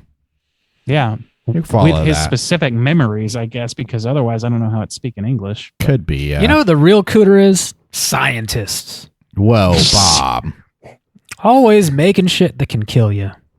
Turn you into an insect. It's bullshit. That's where the money is, Bob. Don't trust science ever. That's what I'm here to tell you. This is a dangerous... You don't know what death is. It's a dangerous thread to pull. I know. I'm trying to make some jokes. Bob wants us to go bang sticks together in the woods for the rest of time. I mean, we are on the verge of yet another atomic age, unfortunately. Okay. Yeah. Bring back the creature feature. Hey, wasn't this supposed to be the light episode? It was supposed to be. Anyway, I think it's cooter free. I don't think it was a cooter. Yeah, I agree. All right. Well, let's go ahead and keep rolling. We're not booking anybody. Let's jump into what we've been watching this week. Hey gang, what you been watching? Randy, what you been watching? I actually got a good list going here. So I finished up Ted Lasso. I'm up to speed on that, and it had an ending that was pretty controversial this season, a little bit of a cliffhanger, which I found, fine. Found it to be good. That show I kind of see as very I like it, but it's also kind of it's low stakes for me. Like if it became terrible overnight, then I wouldn't bat an eye. You know what I mean? But so far, it's still just kind of the same as it was. It's just a very pleasant but uncompromising idea, or it's like an optimistic show that is uncompromising in real world problems. Although I will say I think it does compromise a little bit, but it's good. I watched a newer YouTube, or not YouTube, but a newer, I guess it is. It's a YouTube ARG, but it starts with it's a show. It's called The Back Rooms. It's a channel made. I don't have the creator's name in front of me, but it's sort of like this. You know, you've seen like the Genesis home video. We've seen like even like as far back as like the Slender Man and all that shit. Like there's a lot of like or the Marble Hornets and all that stuff. Ongoing like cryptic, spooky VHS horror stuff. This kind of fits into that realm. But it's this first short that I'm most interested in because it's about I think it's like 5 to 10 minutes long, and it's about 10 minutes. Really, about 10 minutes. Yeah, it's like this really great. Actually, Miles posted this before I ever saw it, and then I posted it again. So good on you, Miles. It's like the idea of liminal space, which is all the rage right now in horror communities, is deeply integrated in this thing, where it's just basically an endless series of hallways that you're traveling down, and it's this found footage sort of thing. It's tough to describe, but I do highly recommend it. I think it's a really effective short. And I think that the ongoing series, I've seen a few more of the videos, and I don't think they're quite as effective for me because as they want to logic it out, I kind of like the illogical nature of it. Yeah. So, but that said, people in those circles are shitting bricks about this thing. They think it's the next hottest version of the ARG or whatever, and they might be right. Who knows? I also watched, like I said, I watched The Babadook for my appearance on A Cut Above, which was a lot of fun, and I'm very grateful for letting me sit in on that and gave me an excuse to revisit that movie.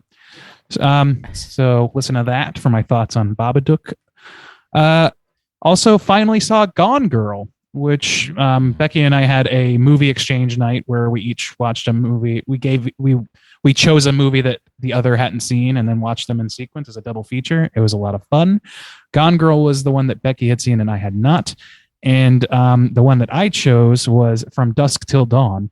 And what's interesting is that both of those movies kind of switch genres midway through.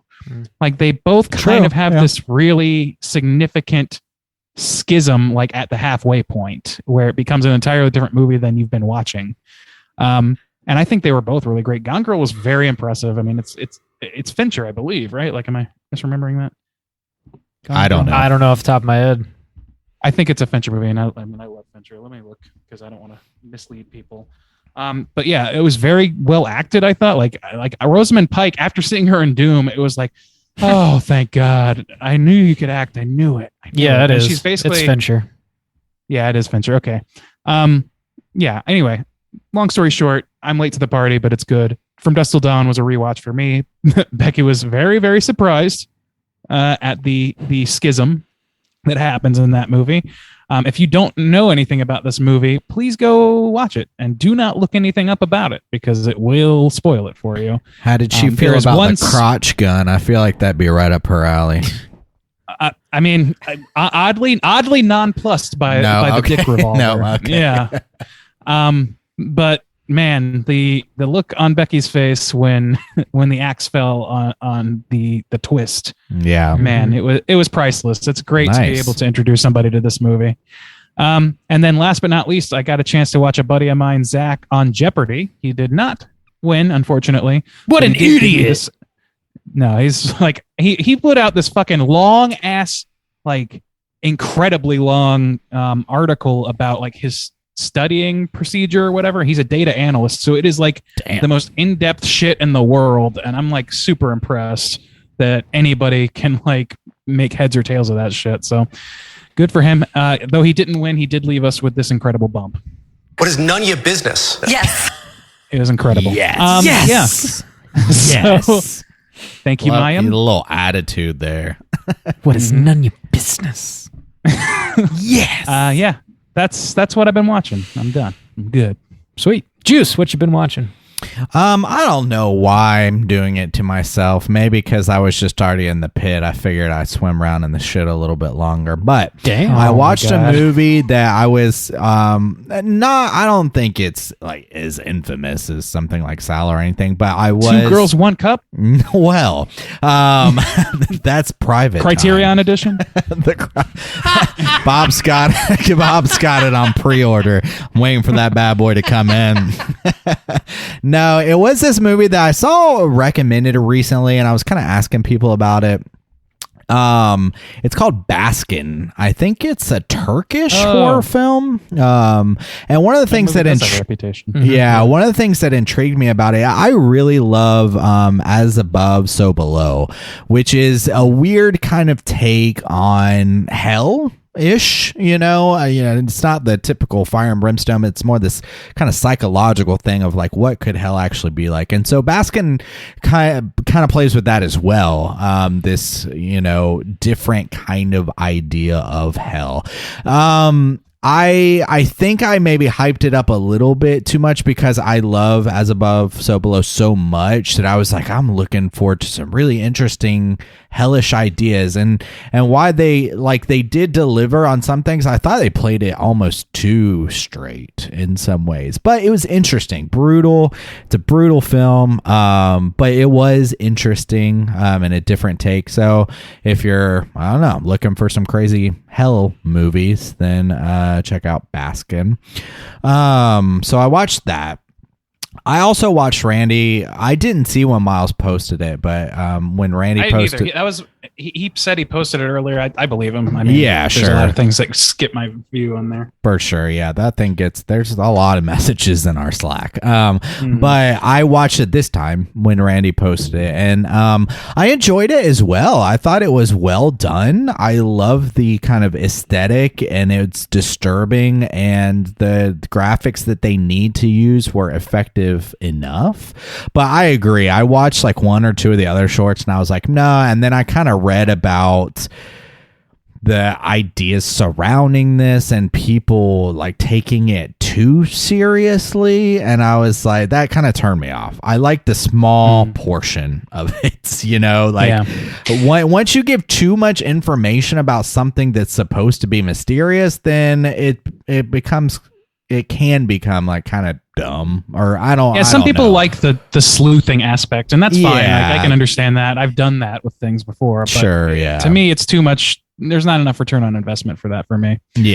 I will say that like that short is like, it's as good as, if not better than, I would say most VHS shorts, which is it's solid. Like that could if that was a short in a VHS thing, I would applaud. I would be like, man, this is one of the best short. It's good. Yeah. The aesthetic that they better use, than almost all of them. Yeah, works so well. It really does. So that was solid. And the only other thing I've really been watching is I started watching Daredevil season 1 again. The Netflix, before Disney Plus existed, they had Marvel shows on Netflix in the old times. Yeah, and actually I always remembered like that first season of Jessica Jones and the first couple of Daredevil I always really enjoyed and like hated the rest. But so I was like, I'll go back since now Disney Plus is kind of blowing up and they're coming out with their own shows. I was like, let me revisit these. And I still think that it's really good. That guy who plays Edgar in MIB and he's in Full Metal Jacket and stuff, he plays the Kingpin or whatever, does a great, like they really respect or like allow people to act their asses off in that show, and I think they kind of take it seriously, and I always appreciate that. So it's good. I like it. I'm like episode 7 right now. I think there's 10, but it's still solid, so I'm glad it holds up to what I remember. But that's about all I've been watching. Babu, give me your list for this week, my guy. What you been watching? I wanted to watch some lighter stuff, just given the nature of our last show. So I did that. I checked out Ghostbusters Afterlife because everybody was really talking positively about that movie.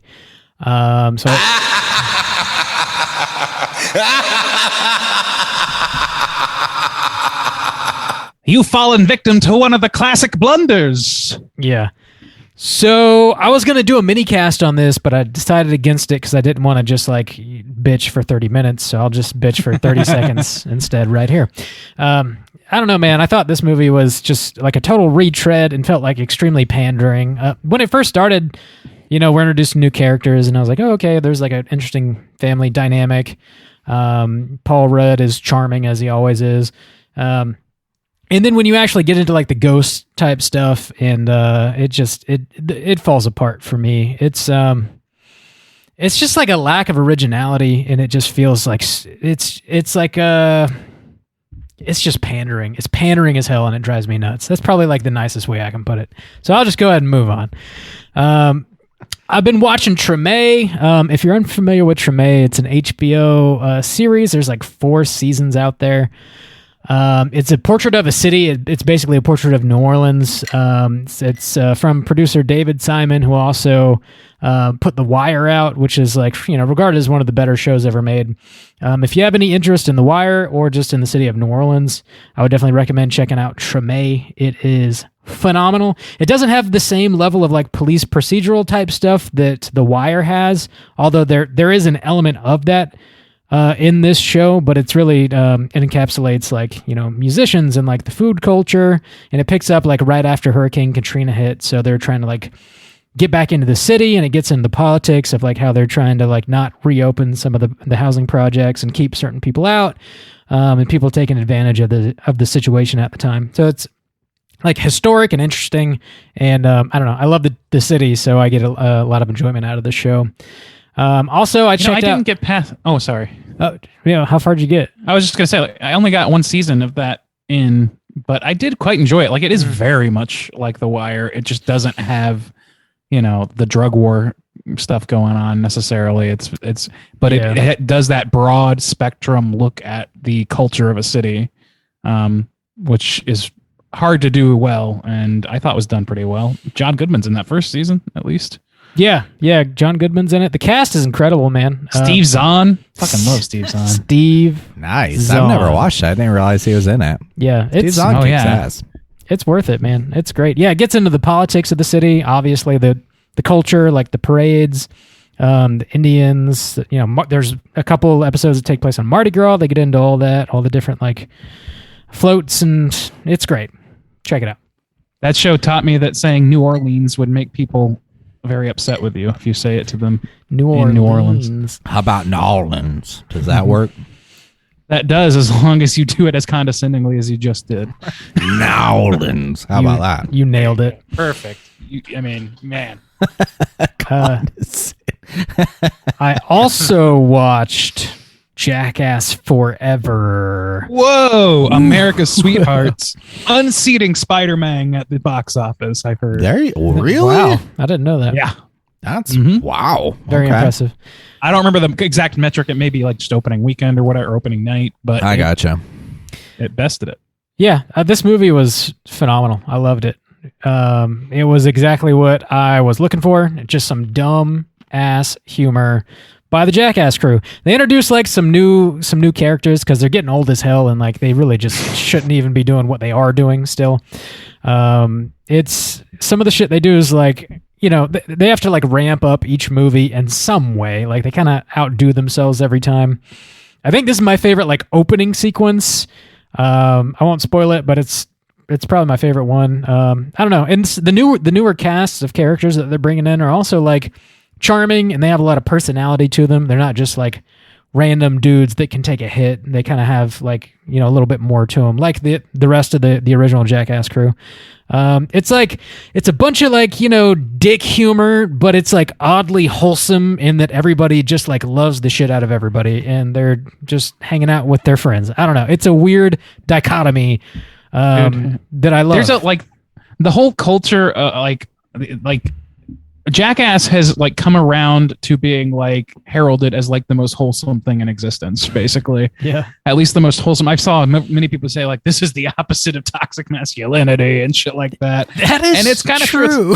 It's kind of true. Like it's just like, you can make dick and fart and ball jokes without being, like a shitty person. It's possible. And I love that this movie and this series exists to prove that. In this movie, they emasculate themselves to like the next level. The only masculine thing is like they take some serious fucking hits and get up and, you know, go about their business or whatever. But like beyond that, dude, it's somewhat embarrassing. I recommend the hell out of it though. It's great. I've heard there's quite a few buttholes in this one. Oh, dude, this movie's all dicks. I'll be honest with you. So if you're into that, check it out. You know I am. There's 69 dudes in this movie. 69 dudes! There you go. That's what I've been watching this week. We got one more segment to get into. That is, of course, our Hotline Screams. Hotline Scream.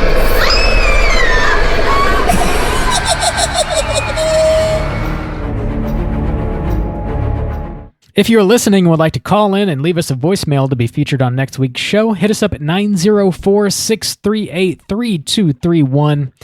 We got 2 voicemails. First up, we're going to hear from Clay. Let's hear what he has to say. Hi, guys. My name is Clay. I live in southern Ontario, in a city called Hamilton. And I just wanted to leave a voicemail because I thought it'd be fun. And I love your podcast. I love you guys. I look forward to listening to what you guys have to say every week. So thank you so much for the consistency. It honestly has been super fun. I wanted to ask you guys a question because I didn't really have anything to say. So I thought it'd be cool to ask a question. In Hamilton, where I live, they film a lot of movies here, and in the horror realm, they filmed Scary Stories to Tell in the Dark here, and the newer It, were filmed here as well, and in the area. And I wanted to ask if any of you have ever visited a horror set or somewhere where horror movies have been filmed, or if you've ever looked for something specific. I know a lot of them are sets that are torn down, but have you guys ever ventured out to see a place where one of your favorite horror movies have been filmed? And are there ever any movies filming near where you guys live? That's my question. Thanks so much. And yeah, I own a small business in Hamilton called Studio 205. That was just a shameless plug. We're on Instagram under Studio 205. Had to do it. Thanks, guys. All right. Nice. Thanks, Clay. Thanks, Clay. Another Canadian caller. I love it. Yeah. Love to hear it. We're spreading across the world. All the way up to Canada. Spreading our seed. Oh, no. I think that's a great question, actually. Yeah, and it is Randy, fun. I mean, you live in D.C., which is very close to. Well, you tell the story. You tell the story. I'll tell the story. There's no story really, but there are a few film locations here. Obviously, DC. You get the odd recordings here. They filmed some Last Man on Earth here. They just filmed all kinds of things. I'm Captain America: Civil War. It happens, but mostly it's in the, I would say it's probably mostly in the political thriller sort of realm for obvious reasons. Things. For horror, probably the most well-known spot by far is in Georgetown, up in the northeast of town. There is that's where The Exorcist is set, and that is where the stairs that Father Karras, the infamous stairs, let's say, from The Exorcist exists. So yeah, that was a first week thing that I did when moving here, was go to check that out. And it's genuinely pretty frightening in its own right, because it is one of the steepest staircases I've ever seen, and it is long as fuck. So, it's a popular destination for people. People take pictures there all the time and stuff. So that was a big one. This was not a film set, but also this is in my travels, I've gone up to Estes Park where the Stanley Hotel is. And that's a popular location for being where Stephen King wrote The Shining. So it's the hotel that more or less, gave rise to that whole story that eventually became, the Kubrick Shining as well. So those are a couple of spots that came to me off the top of my head. I'm sure there's some others, but I can't think of any. What about you, Bob? I actually found one just last week on accident, driving around town. Oh, yeah. So if you're unfamiliar with the movie Blood Rage, it's a Thanksgiving slasher movie from, I believe, 1986 was when it was released, but it was filmed in Jacksonville, Florida. And a lot of the filming locations are still around. And there's a scene sort of early in the film where one of the twin boys goes to this like mental institution, and his mom goes to visit him, and she brings him a slice of, I think it's pumpkin pie, and he like crumbles it up and throws it against the wall, and it's like really ridiculous and melodramatic. But anyway, I was driving down the road and I drove by that building. And I was like, holy shit! So I like pulled off the side of the road and took some pictures of it. And I think that's that and like the Exorcist stairs, which you showed me, Randy, are probably the only two that I could name off the top of my head that I've seen in person, anyways. Juice, do you have any? Yeah, I was trying to look. Sorry, I was like trying to figure out there. It's a couple places, and they're mainly also one thing, Blood Rage. Mm-hmm. Yeah, so I've been there because we went to UNF. school there. Yeah. Yeah. So like you said, so I have been there. That's the one in Jacksonville, I guess. But other than that is mostly in Seoul. So I have been to the park, and they actually have a statue dedicated to it where the Korean film The Host is filmed, where the opening scene where the monster comes out of the river and everything like that. There's actually a big monster statue there. And I was trying to look because there is an abandoned amusement park that like I did a shoot and like video thing there, but I don't know specifically what media it's in. I know it's been in some kind of like Korean horror thing, but I couldn't get the name of it. I've not actually seen it, but there's essentially an abandoned like amusement park that you can go to and like tour, and it's just left in kind of a disarray, but you can go there and just they're like, yeah, come on in, and you just go explore and do whatever you want there. But I'm not sure exactly what media it is, and so sorry, I was trying to look that up and I couldn't find an answer. And then other than that, there is like some areas too. There's from the Parasite stuff, like the big stairwell that they go down when they're like the flooding scene and stuff like that. Is a place that I've been. So yeah.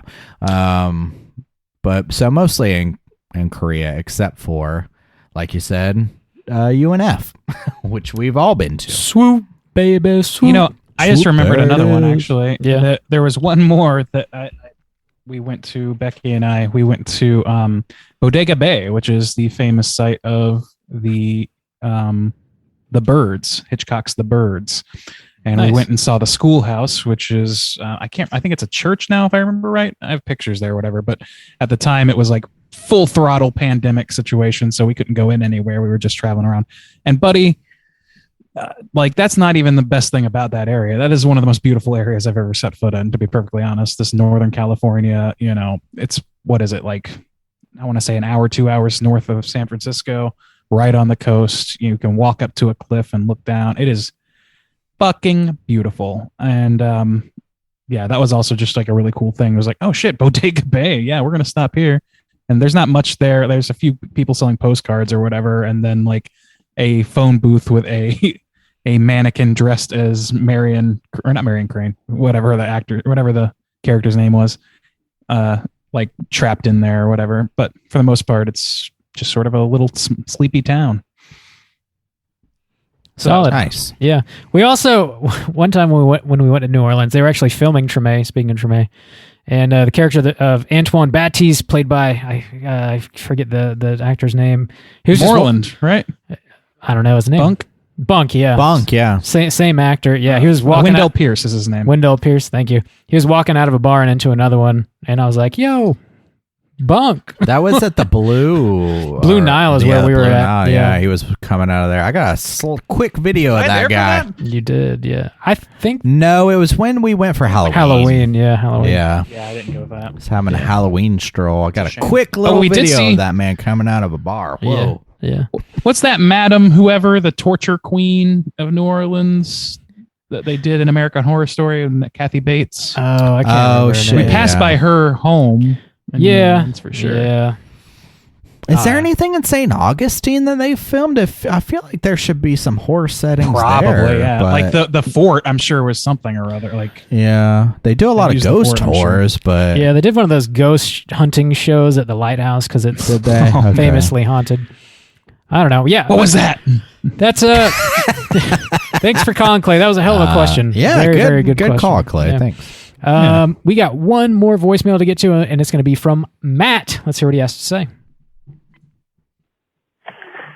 What's up, crew? I was just calling in to answer your prompts from this week. Randy asked about favorite Vincent Price movies. Last Man on Earth is probably mine. I did this thing a couple years ago where I read I Am Legend, and then I watched Last Man on Earth, and then Omega Man, and then I Am Legend with Will Smith, like all in one weekend, and like just checked them all out and put them all together. The Vincent Price version is probably the best of the three of those movies. So I would definitely check it out. And then y'all asked about your favorite remake since y'all are doing The Fly this week. And my favorite remake by far is Evil Dead.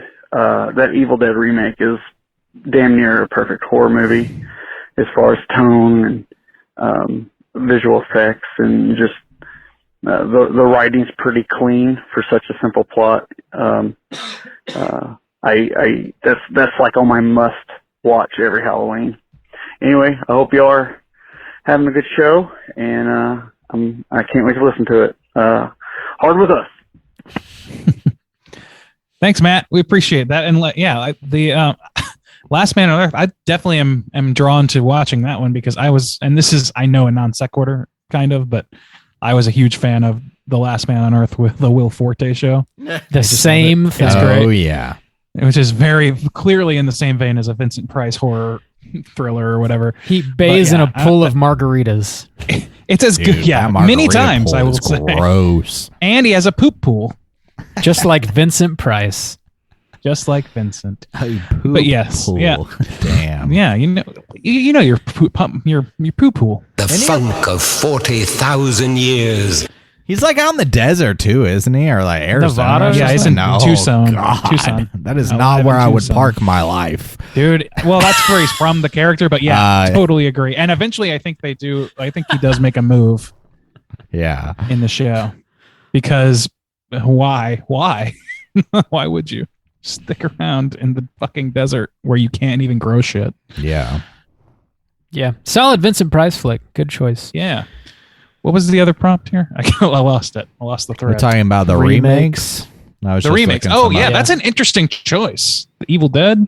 That's I a good love Evil pick. that Dead is remake. so Yeah. It's fantastic. a great remake, but like in the pantheon of remakes, it's not the one that people tend to go to. Maybe because Yeah. it's still pretty new and people hasn't necessarily lasted the test of time and resurged. Some the way people that the Thing or the really Blob have. well, like hardcore fans of like the slapsticky kind of comedy of where Yeah. that franchise had. Some people really don't like that movie. Yeah. And that's kind fine. I of mean, lump like- it in with almost like a torture porn. Oh, it's too torture porny because I mean it's brutal. I love it. I think it's I love it the most out of any Evil Dead film. Damn. There you go. Personally, yeah. Not I, but I can totally understand the Sure. argument. Suspiria, bomb. If the beer's good, I'm partial If to the beer is legit, you must acquit. the Blob remake really stands out to me. That I one's love good, that yeah. shit. That is so good. The Thing is such the obvious choice that it's almost not fun to say so. But Yeah. but that probably is the one that I would go to first. and The there's Fly is some, pretty close though. Those two are like the two that always battle for my supremacy there. and there's some that I don't think are better necessarily than the original, but are still solid movies. So like that Zack Snyder Dawn of the Dead. Dawn of the Dead is pretty good. And also Army of the Dead's great. Just kidding. yes. Nobody saw that withering glance, so you'll have to speak up with it.